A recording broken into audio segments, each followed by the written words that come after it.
SPDI MA. Yang hormat disilakan.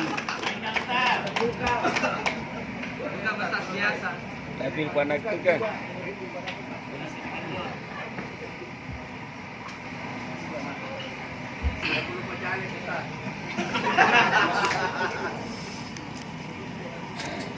Assalamualaikum warahmatullahi wabarakatuh.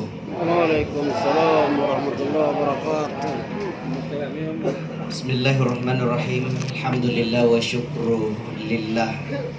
Wala hawla wala quwata illa billahil aliyyil azim. Asyhadu an la ilaha illallah wahdahu la syarikalah wa asyhadu anna Muhammadan abduhu wa rasuluh. Amma ba'd. Subhanalladzi asra bi'abdihi laylan minal masjidil haram ilal masjidil aqsa al-ayah. Sadaqallahul azim. Bapak Ibu seluruh yang hadir ya insyaallah dirahmati oleh Allah Subhanahu wa taala. Ayahanda Bapak Ketua DPD 1 Golkar Sulawesi Selatan, yang kapan itu saya rindu sekali ingin dengar suaranya beliau. Saya telepon beliau pakai nomorku yang 1. Telepon ulang Nah bilang, siapa ini? Aku bilang, saya Raja Kuang. Nah bilang, iya kenapa ke Ustaz? Aku bilang, rindu jak mau dengar suara tak? Nah bilang, oh begitu. Aku bilang, iya. Nah bilang, saya kira ada apa-apa. Bilang, enggak ya Kuang, banyak dengar ke suara tak? Sudah nih, Assalamualaikum. Dengical, rindu kak juga mau dengar suaranya. Karena lama kak tidak ketemu, ku pakai nomorku yang 1. Kak tidak nak tahu kalau nomorku yang 1. Nah bilang, siapa ini? Kau bilang, Ustadz Raja. Kenapa ke Ustadz? Kau bilang, rindu jangan mau dengar ke suara tak.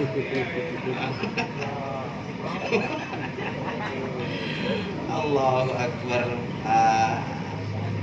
Guru kita Andre Guruta, Ketua MUI Indonesia Makassar, insya Allah mudah-mudahan selalu dirahmati oleh Allah Subhanahu wa taala. Amin ya rabbal alamin. Tapi yang bikin saya sakit hati ini yang calon DPR RI yang duduk di depan tak baru tak masuk, Nabi bilang masih hidup kok. Pak Risma. Lanjut atau aku rabe. Sakit hatiku. Upel, yang boleh dikata sering sama-sama Pak Upel. Setiap ada acara, telepon ke Ustaz, ada acara tak? Saya bilang, oh iya ada, ini malam sebenarnya ada acara nak kasihkan nggak? Tapi kalau di Golkar ke ceramah, bilang hadir tonja itu Pak Deng, bilang ya kita sama-sama. Kan baru kepulang dari ini, ketua dari Kolaka, saya belum pulang ke rumah, langsung ke sini cuma mandi di rumahnya teman. Besok saya di Singapura, lusa di Malaysia, kalau ada yang panggil.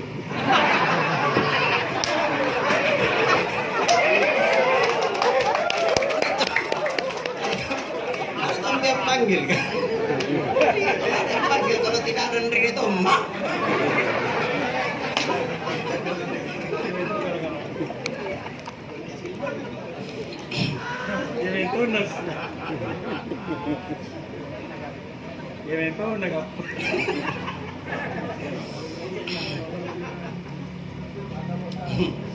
Pak Kiai minta maaf ya Pak Kiai, karena mungkin begitu saya model ceramahku banyak guyonan Pak Kiai ya.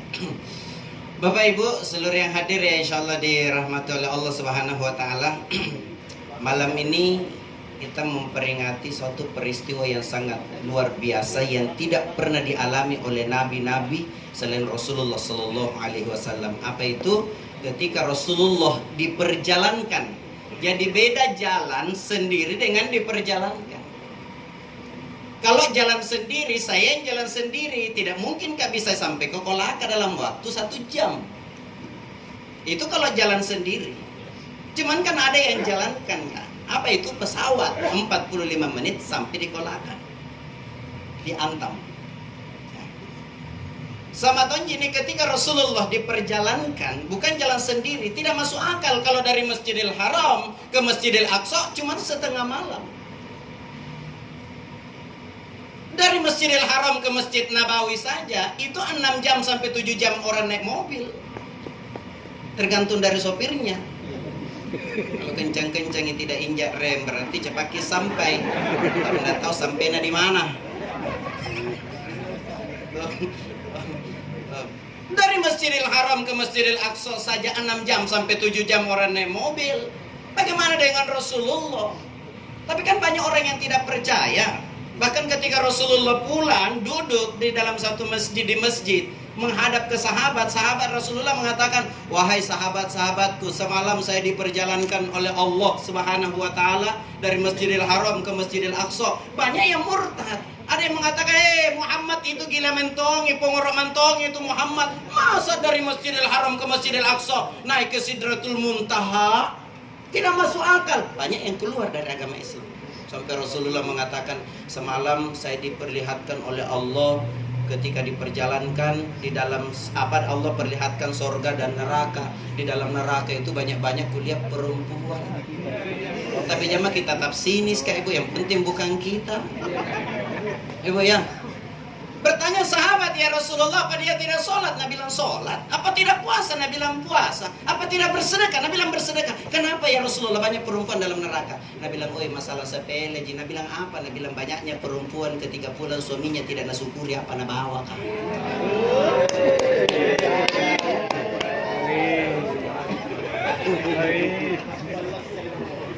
Kalau tidak bawa ke apa-apa suaminya, wih, dada itu bibir bisa digantungi panci. Tapi kalau bawa ke kantong plastik hitam pakai, dari Jepang loncat istrinya, apa itu Pak dibawa nyaman? Nah bilang apa tuh nyaman? Sandal capin.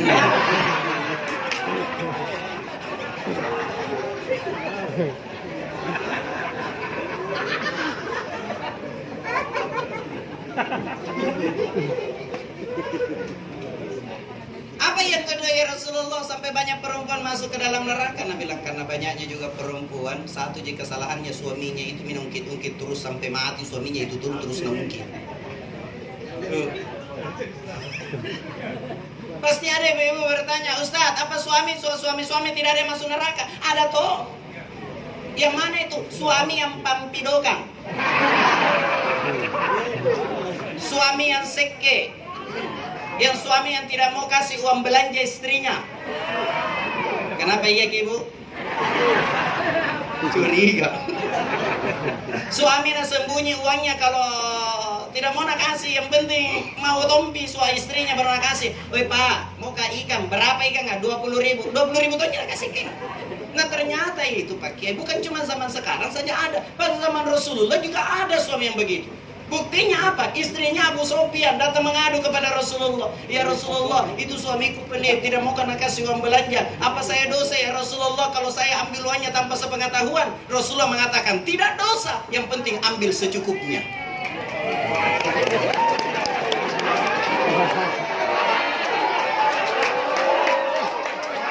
Yang jadi pertanyaan, kenapa teriak ibu?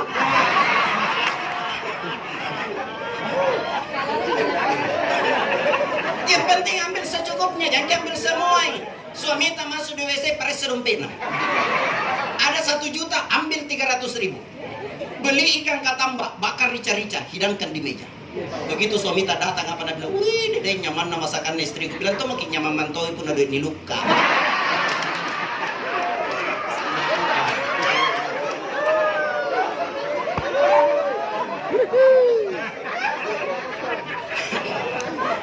Ada cerita warkop. Suami begitu tidak mau kasih uang belanja istrinya, tiba-tiba ada tamunya. Bertereki ke dapur, dia bilang, Bu, kopi, ada tamu kok. Tidak ada gula. Itu dia bilang kasih ke uang belanja. Lama-lama dia bilang, Bu, mana mi kopi? Dia bilang tidak ada gula. Bikin malu-malu nih, ya langsung masuk ke kukat ke kepala. Ini istrinya standby di belakang na bordeng. Apa kau lewat ku tanda tau muji. Tiba-tiba itu tamunya mau sekali buang air kecil. Begitu lewat tamu langsung dia bilang tidak ada gula. Dia bilang Tommy tamu kalau tidak ada gula tajam makai katok.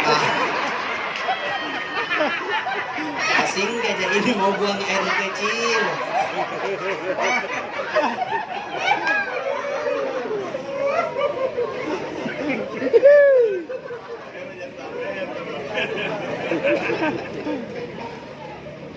Lanjut. Rasulullah Rasulullah diperjalankan, bukan jalan sendiri. Contoh Ibu, biasa makin dengar ini. Saya ke Kolaka. Sebelum saya ke Kolaka, ini celanaku ku gantungi di gantungan. Ada semut masuk di kantongku. Ini semut ikut ke Kolaka. Ini hari pulang juga. Sesampai di Makassar, ini semut keluar di kantongku. Nak umumkan sesama anak semut. Sesama aku semut. Saya barusan pulang dari Kolaka. Tadi pagi saya berangkat. Ini sore saya sampai. Pasti apa nak bilang sesama anak semut. Kongurukko. Baru kau kapan keluar dari rumahmu sampai di jembatan Sungguh Minasa, nanolo mau kotor. Ini kan tidak masuk akal. Ya. Ini semut-semut yang lain tidak tahu kalau ini semut sampai di Kolaka karena masuk di kantong. Namanya diperjalankan, seperti itu. Ya. Naik ke Sidratul Muntaha, langit pertama ketemu dengan Nabi Adam. Ketika Nabi Adam melihat ke kanan, Nabi Adam tersenyum. Ketika Nabi Adam melihat ke kiri, Nabi Adam meneteskan air mata, menangis. Sampai Rasulullah Sallallahu Alaihi Wasallam bertanya kepada malaikat Jibril. Kenal malaikat Jibril, Bu? Bu, kenal? Kenalan di mana? Tahu sotak. Saya ceramah, aku bilang, kenal Abu Bakar Siddiq? Nah bilang, kenal. Kenalan di mana? Di mall. Belum Pak Abunya sota. Yang aku bicara mall deh, karena ada kenangan manisku di mall. Pergi ke mall, nah tidak jadi ke belanja gara-gara lihat ke suami istri peluk-pelukan di mall. Mesrana na tua mo. Penasaran aku ikuti terus keluar sampai pintu mall. Buku tanya ki, Pak, apa resepnya kenapa mesra sekali? Karena bilang, siapa yang mesra? Aku bilang, kita itu atau mana masih peluk-pelukan. Kenapa? Bukan orang mesra ini, ku peluk istriku karena kapan lepas sambaran na belanja.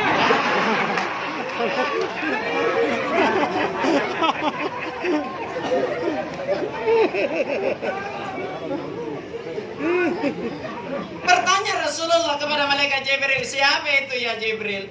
Malaikat Jibril menjawab, itu Nabi Adam, bapakmu, kakeknya, semua umat manusia. Kenapa dia menangis ketika dia balik ke kanan? Dia bilang dia menangis melihat anak cucunya itu masuk ke dalam surga melakukan perbuatan-perbuatan yang baik, sampai beliau tertawa tersenyum melihat anak cucunya itu melakukan kebaikan. Kenapa menangis melihat ke kiri? Dia bilang karena banyaknya anak cucunya melakukan kemaksiatan, calon-calon penghuni neraka semua. Naik ke langit kedua ketemu dengan Nabi Idris, sampai naik ke langit ketiga, keempat, kelima, keenam ketemu dengan Nabi Musa alaihi salam.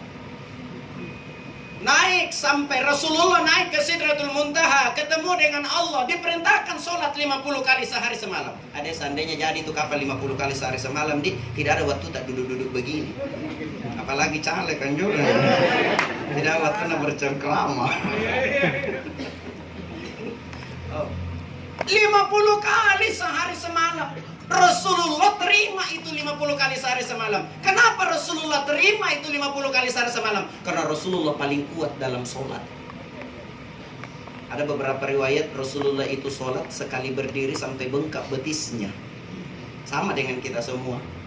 Bengkak tonji betis, pas dilihat deh asam urat. Bukan karena capek na sholat, asam urat na kambuh.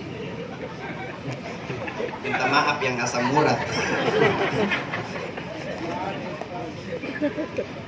Di riwayat lain Rasulullah pernah sholat, nanti beliau berhenti sholat ketika Bilal datang ketuk-ketuk pintu. Ya Rasulullah, waktu subuh sudah masuk. Sedikit tidurnya, sholatnya yang banyak. Di riwayat lain Rasulullah pernah sholat sekali berdiri 5 juz na baca baru ruku. Tapi tidak cocok dibaca di sini. Kapan ada imam 5 juz na baca? Jam 5 juz 1 lembar mo. Ada mi jamaah berdiri tenda Pak Imam. Kalau minta mau ke masakin rumah hati. Tidak tahu kayak ini bilang capek kayak ini. Makanya biasa aku sampaikan di masjid-masjid, saya bilang, kita yang imam, jangan mentang-mentang bagus suara tajwidnya bagus, saya nanya di depan, perhatikan tongi siapa yang berdiri di belakang. Ya, sebelum takbir Rasulullah mengajarkan sebelum takbir lihat dulu ke belakang. Oh, ada orang tua di belakangku, jangan terlalu lama ruku. Kapan lama ruku? Bangun pasti latu ke dongkok nah.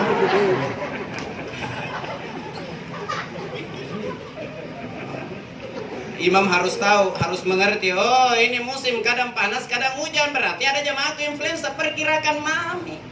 Jangan terlalu lama sujud. Kalau bangun pasti bahasa saja dah. Suruh ngasih ngurusun. Makanya biasa ingin saya sampaikan pengurus-pengurus masjid ya. Tamu itu sebenarnya dalam etika tidak boleh jadi imam.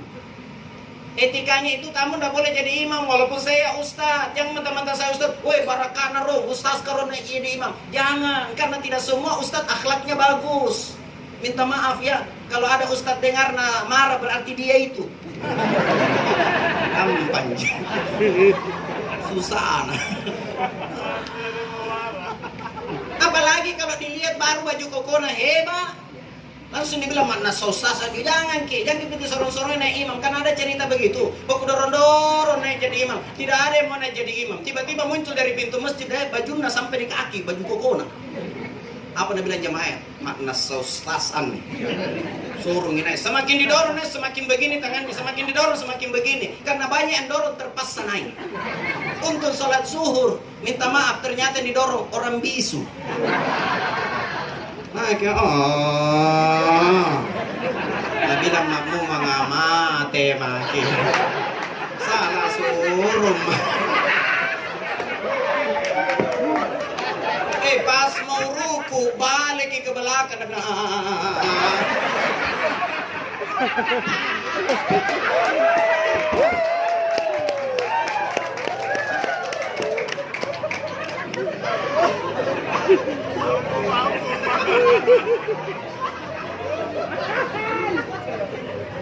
dan ini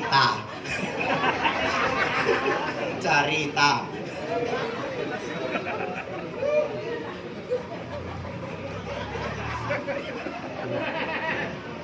Rasulullah terima 50 kali sehari semalam turun ketemu Nabi Musa alaihissalam.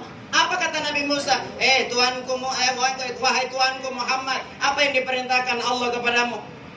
Rasulullah menjawab, wahai Tuanku Musa, saya diperintahkan sholat 50 kali sehari semalam. Kamu terima? Nabi bilang, saya terima wahai Tuanku Musa karena ini perintahnya Allah. Nabi bilang, kamu memang kuat wahai Tuanku Muhammad. Kamu kuat dalam sholat, dalam ibadah. Tapi perhatikan tongi umatmu. Umatmu yang akan datang kerdil-kerdil kutu. Yang gimana nak? Kalau marah berarti kita itu. Kata apa? Umat-umatmu nanti pasti malas untuk sholat. Minta lagi kepada Allah supaya ada keringanan. Naik lagi Rasulullah, minta dikurangi 5 jadi 45. Turun lagi Rasulullah, bertanya lagi tuh Nabi Musa, apa dikurangi oleh Allah? Nabi bilang dikurangi berapa? Nabi bilang 45. Nabi bilang itu lagi masih banyak. Minta lagi kepada Allah sampai 5 kali sehari semalam. Aneh lagi 5 kali sehari semalam. Apalagi kalau capek mik kampanye. Subuh. Allahu Akbar, Allahu Akbar. Sebentar pi deh. Komat pi. Komat ki. Allahu Akbar, Allahu Akbar. Nabi bilang sebentar pi deh. Sudah pi sholat. Sudah sholat. Nabi bilang sebentar. Bangun jam berapa? Jam 7. Wih, ya Allah. Ini namanya termasuk orang yang lalai dalam sholatnya. Orang yang lalai dalam sholatnya dapat ancaman dari Allah. Bagaimana dengan orang yang tidak sholat? Minta maaf ayah anda Pak Nurdin Halid. Tadi saya dibisiki sama Pak Risman bilang jangan lagi cari ayat masalah sholat. Nah,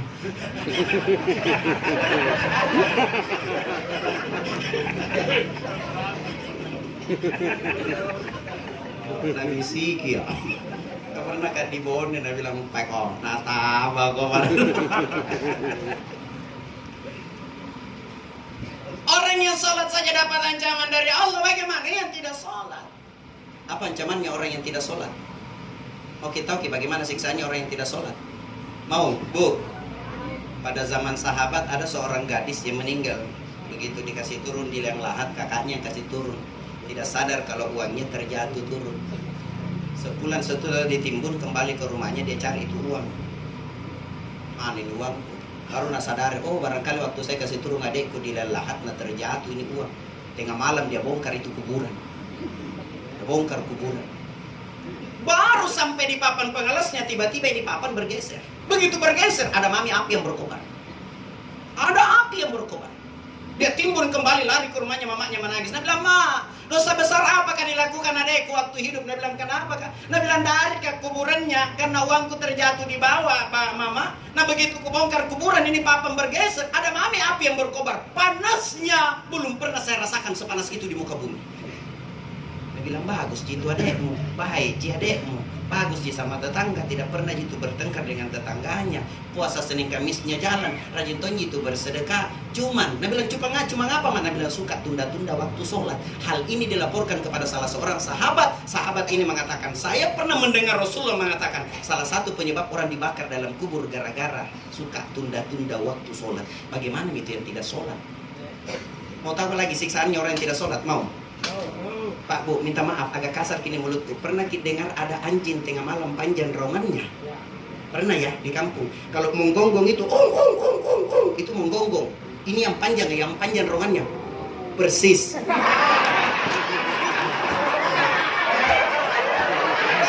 dicontoh?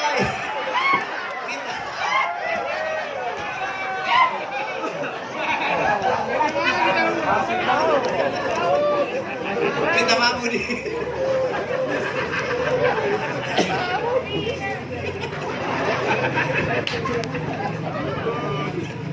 Kita Bugis Makassar dengar anjing seperti itu, apa kita bilang? Anjing ini setan atau nalegi Tuhannya.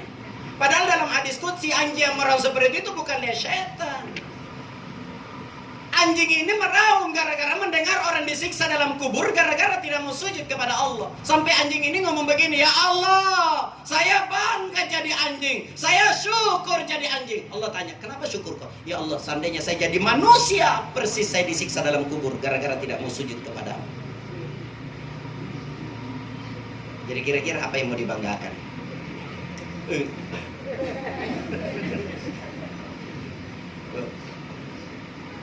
Makanya Rasulullah kenapa perkuat sholatnya? Ini kita umatnya. Pak Kiai tadi, sholatul mi'rajul mu'minin. Sholat itu mi'rajnya orang yang beriman. Jadi Pak Ibu, ternyata sholat itu, sampai Rasulullah perkuat sholatnya, ternyata sholat itu tolak ukur bagi kita. Tolak ukur. Jadi kalau kita mau tahu yang mana mendirikan, orang sholat itu dua Pak. Ada yang mendirikan, ada yang melaksanakan. Berat mana mendirikan apa melaksanakan? Kalau ada yang bisa jawab, aku kasih lagi haji. Kalau mampu tuh pagi. Mau cepat ke tanah suci ke Bu? Mau? Ini amalkan. Tiap malam Jumat baca surah Yasin 5 kali sebelum tidur. Malam Sabtu surah Al-Waqiah 5 kali sebelum tidur. Selama setahun dibaca, tidak berangkat-berangkat tanah suci, tambahi surat tanah.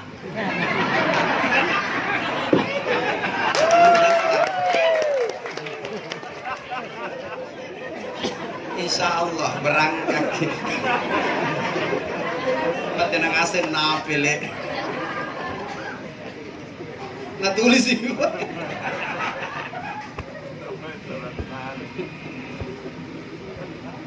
Lanjut. Ada yang mendirikan, ada yang melaksanakan. Kalau kita mau tahu yang mana mendirikan, yang mana melaksanakan, Pak Ibu, minta maaf. Siapa tahu dibilang bolak-balik ke masjid baru dibilang bagus sholatnya, belum tentu. Minta maaf Pak Kiai ya kalau kita beda ini. Bolak-balik ke masjid belum tentu kalau sholatnya bagus. Justru yang biasa bolak-balik tanah suci melihat saudaranya, minta maaf ya, yang bolak-balik ke masjid. Terkadang baru beberapa tahun dapat hidayah bolak-balik ke masjid, lihat saudaranya tidak sholat, nacallami. Oh, neraka kau tampan. Ini kau mata neraka. Yang mau kau pergi neraka. Sekarang kan seperti itu biasa. Tidak bisa bolak-balik ke masjid rajin sholat. Begitu lihat saudaranya, neraka kau tampaknu. Belum tentu tahu. Jangan bisa bilang, Ustadz kata ya masuk di dalam surga. Belum tentu. Bisakah dijamin kalau Ustadz melakukan kebaikan terus? Apakah bisa itu kan dijamin yang orang yang nakal itu bilang neraka minta ampun? Belum tentu tahu. Jangan pergi jauh-jauh deh. Ustadz Jeffrey bagaimana masa lalunya? Mulai sabu-sabu sampai busa-busa nambah nasi. Begitu Allah berikan hidayah, siapa yang tidak kenal Ustadz Jeffrey? Jangan pergi jauh-jauh lagi sepupu satu kaliku. Tidak ada di keluarga aku saya pejabat. Painun jina parampok. Ada sepupu satu kaliku, Pak Kiai baru beberapa tahun yang lalu itu meninggal. Asal datang ke rumah pasti teler. Inai kan karena ballo kakodi bukan. Apa saya marah dia? Tidak. Saya masuk di masjid. Wahai Allah, duhai Allah yang maha membolak-balikkan hati manusia. Gerakkan hatinya ya Allah supaya dia mau sujud kepadamu ya Allah. Alhamdulillah Pak Ibu. 2 minggu kemudian datang ke rumahnya, rajin mau sholat. Dia buka pintu masjid, yang azan di masjid, walaupun azan tak balik-balik. Yang kan azan ini hayal al-falah duluan. Baru nacambu hayal as-sholah. Azan subuh di masjid, seharusnya as-sholatu khairum minan naum. Apa nak baca ya? As-sholatu wassalamu alaihi. Karena bandre di Marsigi kan. Apa harus disalahkan? Tidak, dia proses. Jadi di sini ketahuan kalau orang yang mendirikan sholat, begitu lihat saudaranya tidak sholat, pasti dia mendoakan. Orang yang mendirikan sholat, begitu lihat saudaranya tidak sholat, dia aja, bukan dia mencela. Jadi minta maaf, kita Partai Golkar, ya, Partai Golkar. Jangan kita mau saling menyalahkan, mencaci maki atau memfitnah di antara kita sendiri. Karena di sini kelihatan yang mana mendirikan, yang mana melaksanakan. Tapi kalau kita bersatu untuk memenangkan Golkar ke depan, ya di sini kelihatan, caleg-caleg semua ada luar biasa sholatnya. Apalagi kalau kulihat di sana, Pak Dede bercahaya semua muka anda. Karena ada sinar lampu. Minta maaf.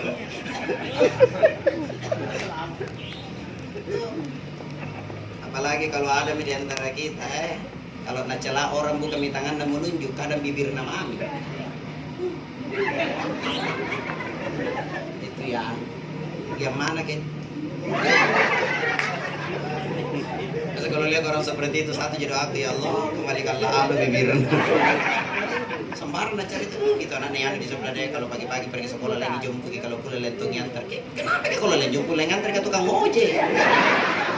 Dia bilang bukan bodoh pacarna. Kenapa dia tahu kalau pacarna? Masalah buat lo.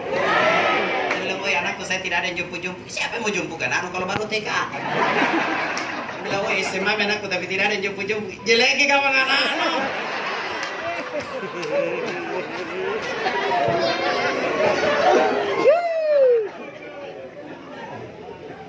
Di sini tolak ukur. Jadi kira ketahuan yang mana mendirikan, yang mana melaksanakan. Kalau kita mau tahu yang mana mendirikan, yang mana melaksanakan, lihat kehidupan sehari-harinya. Kalau tutur katanya baik, menghargai siapa saja, pejabat dia hargai, rakyat biasa dia hargai, orang kaya dia hargai, orang miskin dia hargai. Ini yang kena ayat, inna sholata tanha anil fahsya'i wal munkar. Sungguhnya solat itu mencegah kita. Jadi bukan kita yang mencegah, solat yang jadi benteng, yang jadi tameng supaya tidak melakukan kemungkaran. Itu fungsinya solat. Yang kedua, solat itu ternyata tempat curhat, tempat meminta. Kan Allah Subhanahu wa taala mengatakan, "Ud'uni astajib lakum." Mintalah kepada aku, saya akan beri. Di ayat lain Allah berfirman seperti ini, "Ista'inu bis-sabri was-shalah." Jadikan sabar dan solat sebagai penolong kita. Jadi minta maaf para caleg. Yuk kalau punya masalah ngadu kepada Allah, minta kepada Allah lewat apa? Lewat sholat. Ada masalah yang kita hadapi di lapangan, ayo ambil air wudhu kita sholat.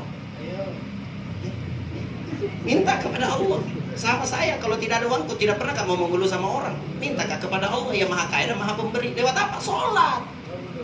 Minta maaf ya Allah, kalau rezekiku masih ada di langit, turunkan. Asal masih ada dasar bumi, naikkan. Kalau masih jauh, dekatkan. Kalau masih ada di pegadaian, tebuskan.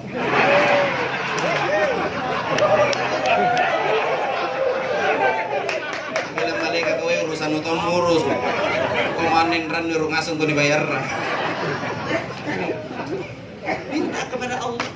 Masalah apapun yang kita hadapi, ayo minta kepada Allah. Biasakan curhat kepada Allah Subhanahu wa Ta'ala.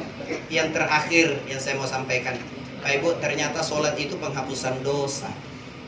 Jangan bilang berdiri sholat, baru saja ambil air wudhu itu sudah penghapusan dosa, Pak. Makanya kalau ambil air wudhu, Bapak Ibu, pelan-pelan jangan kita terburu-buru. Ya Allah, hapuskan dosa yang dilakukan tanganku. Siapa tahu kemarin beli kat langsas 1 kilo, tapi percobaan setengah kilo. Kemarin emosi sama penjual lansat, Bang. Di depan rumahku, belikan lansatna, ku coba lansatna, dia manis nah, ku bilang bungkuskan 5 kilo, kan manis ki. Si kadena na bungkuskan 5 kilo sampai di rumah ku coba deh, kecutna semua. Naik kita yang siku, mana cacingku naik ngasih. Ku bawa ke penjual langsung, deng. Kalau menjual kia jujur, nah bilang kenapa kak? Aku bilang masa lansat manis dibungkus, ku coba baru lansat kecut dibungkuskan. Nah bilang kaja makin marah pak kita itu baru 5 kilo kecut marah pak kita. Saya kurang dari 1 mobil kecut semua. Bilang iya tahu. Tidak jadi marah. Kita di 5 kilo jika kecut marah bagi saya 1 mobil. Sama kemarin kemana ke Cerame itu ke Kebone ini Seramiran. Ada emosiku itu sama yang jemput kan. Terlambat datang, baru Pak masuk ini cambak, kan tiku-tiku itu dicambak. Kenapa semua keluar ranuku, isi perutku. Aku bilang berhenti dulu, muka muntah dulu, berhenti pas yang ada monyet. Dari luar aku langsung hilang itu perasaan tidak enakku karena lihat kamu monyet. Ku kasih ke pisang, batin teriak-teriak. Begitu ku kasih jalan kote, begitu mau jalan, tak teriak itu monyet karena lombok napi. Ternyata jalan kotenya juga sih kalau lombok tidak. Lanjut, sabar lagi. Baru ambil air wudhu itu sudah penghapusan dosa. Ya Allah, hapuskan dosa yang dilakukan tanganku. Naik ke mulut, ya Allah, mulut inilah yang bawa banyak dosa, ya Allah. Hapuskan dosa yang dilakukan mulutku, baik yang disengaja maupun yang tidak disengaja. Naik ke hidung, Pak Ibu, apa kita minta? Ya Allah, perkenankan hidung ini mencium baunya sorga, dan jangan perkenankan hidung ini mencium baunya api neraka. Muka, usap muka kita. Mungkin suka suami Ibu tidak macam-macam di luar. Mau? Usap muka kita pada saat ambil air wudhu. Apa kita bilang? Ya Allah, pusingi suamiku kalau tidak nalihat dalam 1 hari. Itu semua penghapusan dosa. Belum lagi kita melangkah ke masjid. Langkah pertama Rasulullah mengatakan Allah hapuskan dosa-dosa kita. Langkah berikutnya Allah tambah kebaikan kepada kita. Langkah berikutnya Allah angkat derajat kita. Tuh, luar biasa. Belum lagi kita sholat jamaah di masjid. Rasulullah mengatakan dalam riwayat Imam Bukhari dan Muslim, wahai sahabatku, seumpama banyak kotoran di badanmu terus ada sungai mengalir depan rumah, kamu turun berendam 5 kali sehari semalam, apa dosa-dosamu diampuni atau tidak? Apa kotoranmu hilang atau bagaimana? Sahabat menjawab, pasti hilang ya Rasulullah. Sama orang yang sholat 5 kali sehari semalam, dosa-dosanya diampuni oleh Allah. Bagaimana tidak? Duduk di antara 2 sujud, apa yang kita baca? Rabbighfirli, ya Allah, ampuni dosaku, warhamni, kasihani saya. Makanya Pak Ibu, untuk kita semua, terkhusus para caleg, kalau baca kita duduk di antara 2 sujud, palang-palang lalu ki. Jangan kita terburu-buru. Rabbighfirli, Allahu Akbar. Pelan-pelan, Rabbighfirli, ya Allah, ampuni dosaku, warhamni, kasihani saya ya Allah, wajaburni, cukupi kebutuhanku, warfa'ni, angkat derajatku, warzuqni, lapangkan rezekiku, wahdini, berikan hidayah, wa'afini, berikan kesehatan, wa'fu anni, maafkan saya ya Allah. Luar biasa. Dalam sholat Allah pasti akan ampuni dosa-dosa kita. Ayo, kalau Rasulullah Mi'raj ya, naik ke Sidratul Muntaha, apa Mi'raj kita? Yang dulunya malasan sholat, ayo kita sholat. Yang dulunya masih bolong-bolong sholatnya, ayo tutupi sholat kita Pak Ibu ya, lengkapi sholat kita. Sebelum Allah memanggil kita, malam yughargir, sebelum napas naik turun di tenggorokan. Mungkin ini saja, mudah-mudahan Golkar ke depan jauh lebih hebat lagi. Jauh lebih jaya lagi. Amin ya rabbal alamin. Mohon maaf, wabillahi taufiq wal hidayah. Wassalamualaikum warahmatullahi wabarakatuh. Waalaikumsalam warahmatullahi wabarakatuh.